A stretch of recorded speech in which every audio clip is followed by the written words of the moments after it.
Hey sis, how are you all doing?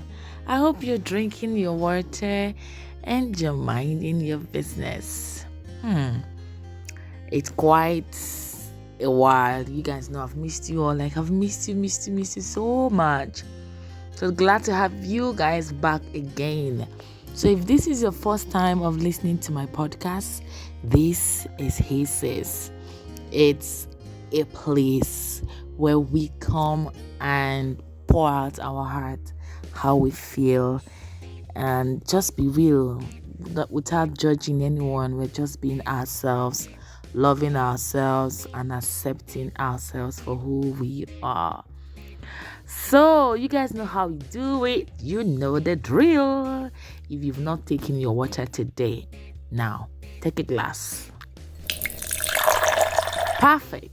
That was refreshing. So, welcome back to Hey Sis, Hey Sis.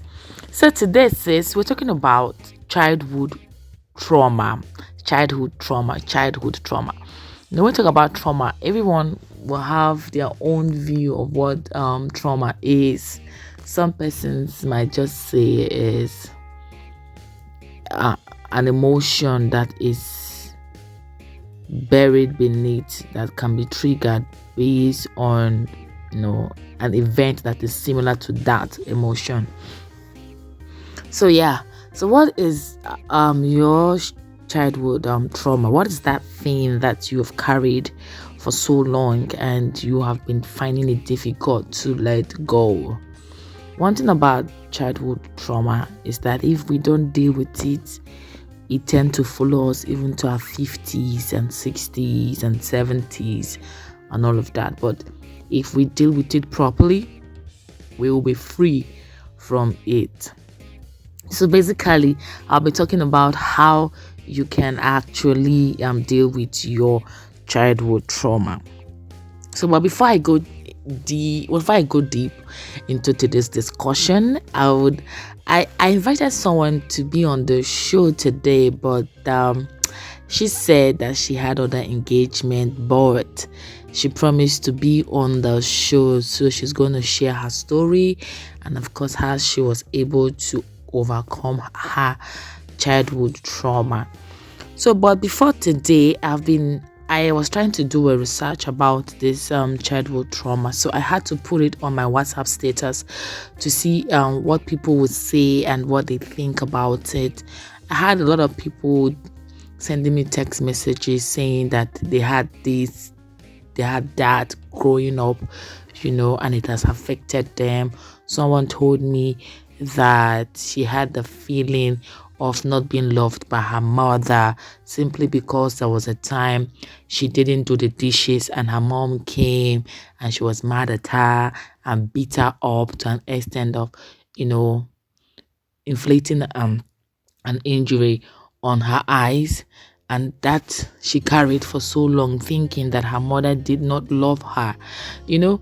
And she said to me that few days before I did this research on my podcast, that she spoke to her mother and her mother reassured her that at that time she was actually going through so many things. So it's like a reflection of what she's going through, and that's what happened. It's not like she didn't love her. There are so many people who are going through this childhood trauma. Some of them have been molested, abused, you know they've gone through domestic violence and all of that. So that alone will be in their memory that they carry, which of course can hinder a whole lot. So if not properly addressed, a lot of people will just live with this thing. And sometimes you hear story of suicide, you hear story of people leaving the house, you hear story of people trying to isolate themselves. It's not because of what is happening around them, it's because of what has happened to them and they've not healed from it. So I would like to share my own personal story, my own childhood trauma that I've been trying to confront. Back in the, I have a lot of childhood trauma, and honestly speaking, it has affected my mentality and the way I see life and the way I see people and all of that. So I'm going to share this very, very short story. While I was in school, like I went to a boarding school. So when I got to school, before I got to school, we already had this I already had this notion that okay, when I get to the boarding school, I was going to get a school mother. Like I wanted a school mother with all my heart. Like I wanted a school mother because then we believed that school mother was the thing. That when you have a school mother, you are more like you are beautiful, you are accepted, that kind of stuff. So yeah, when I got to school, I didn't have a school mother in my yeah in my GS1, which is like grade, I don't know what they call it, grade 7. So I didn't have a school mother and I was worried. All my friends, they all had school mothers, and then they come and tell me, hey, this person is my school mother, this person. So I got really sad and I got frustrated as a child. I was just 8 years at that time. I was 8 years, and I was like, I needed to have a school mother. I wanted to have a school mother. So I would I would sit alone, I would cry. I would tell some of my senior friends then when like in just 3 and this is one, and tell them that I really need a school mother. That everyone has a school mother. And one thing about me is when I was growing up was I was very bored. Like I was so bored to anything I want, I like to say it. Like I don't hide behind my feelings and all of that. So at that time, I needed a school mother, but I didn't have in my first time, and it was frustrating. So, my mom, she noticed that I was depressed when I came back the first time from my from school. I told her that I don't have a school mother, and then she said, "No, why are you worried about school mother? I mean, we had a neighbor who was schooling there too." So my mom said, that person is my school mother because she handed me over to her that she should take care of me. And I was like, Mom, it's a different ball game entirely when you get to school. She's like a sister to me, but in school, you need to have someone who is not related to you, someone who's going to take care of you as a school mother. And she said, no, that's my neighbor is my school mother. So she told my neighbor, and then my neighbor came one day to my house and said that she's my school mother. I guess my mom was trying to work the thing out so that I won't feel depressed and all of that. So I went back to school like, okay, finally I have a school mother, which is actually my neighbor. But she wasn't seeing me as a school daughter, that's the truth. She just accepted because she wanted to please my mom. And then she was just like someone who was taking care of me. But I am so very observant that I knew that she was just trying to make me not feel bad. I was still feeling bad. I was really still feeling bad, and I didn't have a school mother, and I felt rejected. Like I wasn't wanted in the school, I wasn't needed. So that really made me to start. I don't know how to put it, but I started crawling back to my shell, like trying to avoid people, just go to the class, do my thing. I heard my friends saying, I'm going to my school mother's hostel to go and do this, I'm sleeping over, and I'm like, when am I going to have that experience? When am I going to go, or when am I going to see my school mother and everything? So yeah, it happened like that. I got to, I think it was in my third term when a friend of my neighbor, honestly, now I look at it like she was actually trying to make me not feel bad. I think that's what she did. I don't know, but that's how I felt now. I remember she came to my hostel, and then she came to my bed. I was on my bed, lying down, and then she tapped me and said, "My school daughter." And I was looking at her. I said, "Am I your daughter?" She said, "Yes," that she wants me to be her school daughter. I was excited. I was really excited, Now I look at the whole thing, and she was nice to me. I was always telling her I was coming over to her place to come and sleep, and then she would make room for me. I'll come and sleep. I was around, always telling her stories. Because of her. Then in boarding school, we tend to like even want to dress neat because you have a school mother. So because of her, I was going to like I was always neat.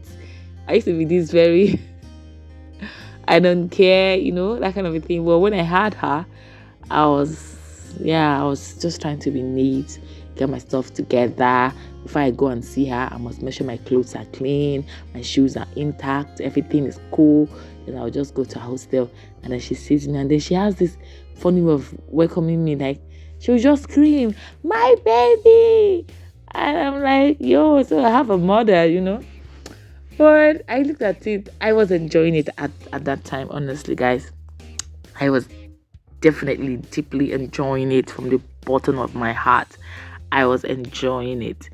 And then one day something happened. We resumed from back to school. And I remembered at home I made a card, beautiful card to my school mother. I wrote later things I was going to show her, things I had to buy. I bought things with my little money because I wanted to please my mom, my school mom. And then when I went to school, lo and behold, my school mother was gone. Now it was a feeling that I will not forget, because the only one person that at that time that I felt truly loved me, she was gone. Not dead anyway. She left the school. Alright, so I'm being emotional right now, guys. So yeah. So she left school, and I was back to not having school mother again. And that traumatized me. I won't lie. I felt nobody wanted me, and nobody actually really wanted to be my school mother when she left. I had a couple of senior friends who just love my vibe. They call me, I come around. We just this on a regular level. I was this child that's very, very, I don't know, people say that I know things a lot above my age. So whenever I'm with my senior, they tend to like ask me questions and things that I don't even know that I know. I give them answers, and they be like, "Where do you get all this information from?" And I'm like, "I don't know." So people just like to, my senior friends just like to have me around to ask for certain questions. Maybe they want an advice or something about a situation and things like that. I would just have a way of giving them answers, and I was so tender with so much wisdom. So, but no one was willing to be my school mother. So that was another thing. Now it affected me so bad that I said, it's fine. If I don't have a school mother, one day I'm going to be somebody's school mother. That's what I told myself. And then, yeah, in my SS class, I got 4 school daughters. Like, I mean, 4 daughters. I was like, I can have as many daughters I want, because you never know which of them is feeling left out, who is, sometimes I feel like everyone needs to be accepted. So because I had the struggle of not having a school mother, I didn't want people in school not to have a school mother. So anyone I see in school that time, I remember vividly as a senior student, and I see that you're down, you're casted, you're not happy, because it's always you definitely know those who don't have school mother. And I'd be like, "You don't have a school mother, right?" And then they say, "Yes, I don't have a school mother." And I'll ask, "Do you really want to have a school mother?" And then they say, "Yes, I want to have a school mother." I'll take them as my daughter.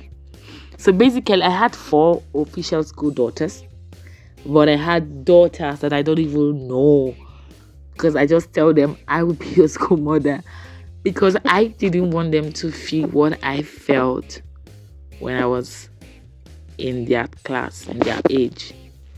Yeah, that was one of, and this childhood trauma is a problem that I'm trying to fight. It comes sometimes when you are in a relationship.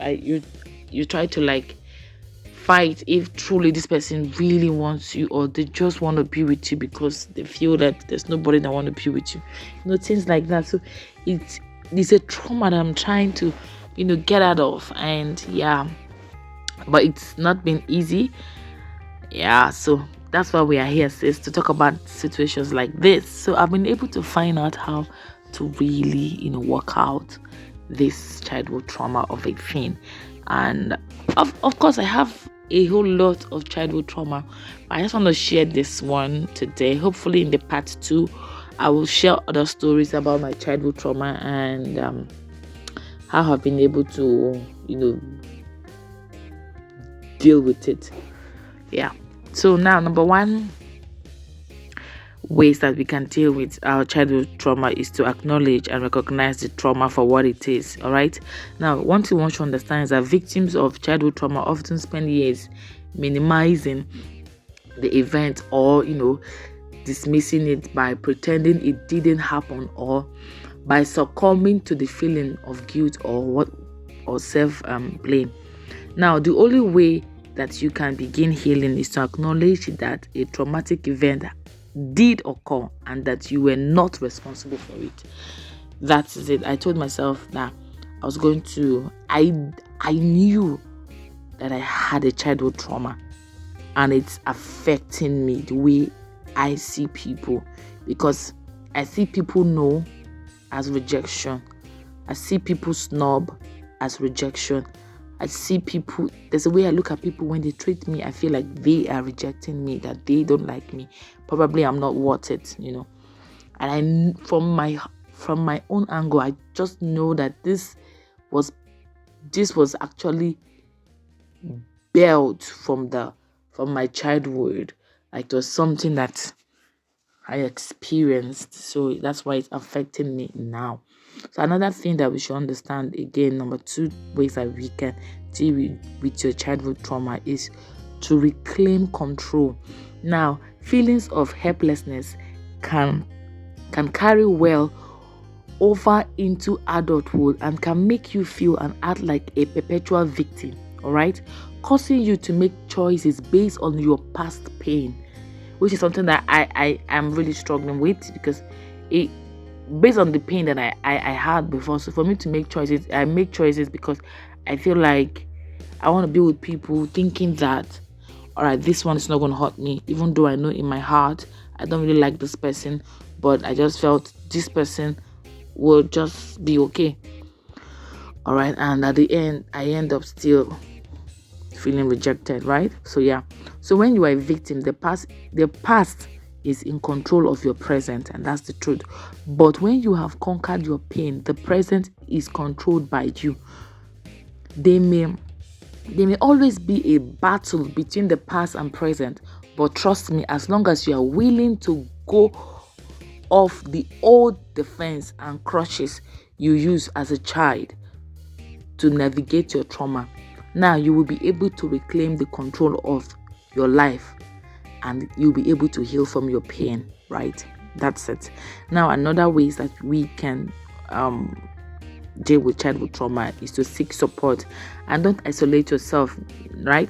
A natural instinct will make many traumatic person to want to withdraw themselves from others. I do that a lot. Like, normally I just want to withdraw myself. I don't want to be with you. I just want to hide myself and feel like it's not working, so let me just go. But this will make things worse, honestly. And I won't lie to you, it makes a whole lot of sense. And if you don't understand what this means, when you isolate yourself because you are feeling that you are being rejected, you will make a whole lot of mistake. Now you're giving the wrong signal to whoever you're with. The person might just be thinking that probably you have found someone else, or probably you don't even love them, but deep down they don't know that you are the one who is feeling unloved, not even them. Yeah. So, but if you don't isolate yourself and seek support, it will help you to heal quickly. Now, a big part of the healing process is connecting to other people. So make the effort to maintain your relationship and seek support. Talk to a trusted family member, friends, or counselors, and consider joining a support group for survivors of childhood trauma, which is very important, and I would definitely recommend that for you. Now, another point that I want us to talk about is take care of your health. Your ability to cope with stress will increase if you are healthy. Now, establish a daily routine that allows you to get plenty of rest, eat a well-balanced diet, and exercise regularly. Most importantly, stay away from alcohols and drugs. This might provide temporary relief but will inevitably increase your feeling of depression, anxiety, and isolation, and can worsen your trauma symptoms. People look for a way to hide their trauma. They tend to go through drugs and alcohol. Some even tend to do what I call overeating. They eat unhealthy because they are just trying to fight this thing, fight the anxiety and the depression. But it doesn't work that way. You need to seek permanent solutions for your temporary problems. All right. So the last one I'm going to talk about today is learn the true meaning of acceptance and letting go. All right. So just because you accept something doesn't mean you are embracing your trauma or that you like it or agree with it. Now, acceptance means you have decided what you are going to do with it. You can decide to let it rule your life, or you can also decide to let it go. Letting it go does not mean proof.